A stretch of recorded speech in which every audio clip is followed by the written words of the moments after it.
এক ছিল সুন্দরী জলপরী, গভীর সমুদ্রের রাজকন্যা এবং সমুদ্রের সব জীব তাকে ভালোবাসত। কিন্তু জলপরী ছিল একটু আত্মকেন্দ্রিক। সে সব সময় নিজের কথা ভাবত এবং অন্যের কষ্ট বোঝার চেষ্টা করত না। একদিন জলপরী সমুদ্রের গভীরে ঘুরতে বের হলো। সে যখন ঘুরছিল তখন হঠাৎ একটি ছোট মাছ তার কাছে এসে কাঁদতে শুরু করলো। জলপরী অবাক হয়ে জিজ্ঞেস করলো, তুমি কাঁদছো কেন ছোট মাছ?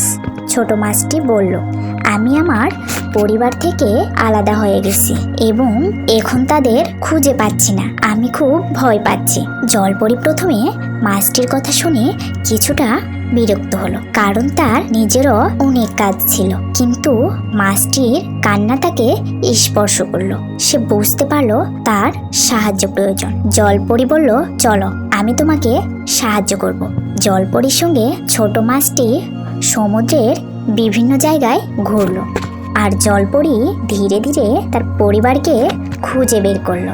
যখন তারা অবশেষে ছোট মাছের পরিবারকে খুঁজে পেল, ছোট মাছটি আনন্দে নেচে উঠল। তার পরিবারও জলপরীকে ধন্যবাদ জানালো। এই অভিজ্ঞতা জলপরীর মনোভাব পরিবর্তন করলো। সে বুঝতে পারলো অন্যের কষ্টে সাহায্য করতে পারলে নিজের মনের মধ্যে এক ধরনের আনন্দ পাওয়া যায়। সে সিদ্ধান্ত নিল ভবিষ্যতে নিজের চেয়ে অন্যদের সাহায্য করতেই বেশি আনন্দ পাবে।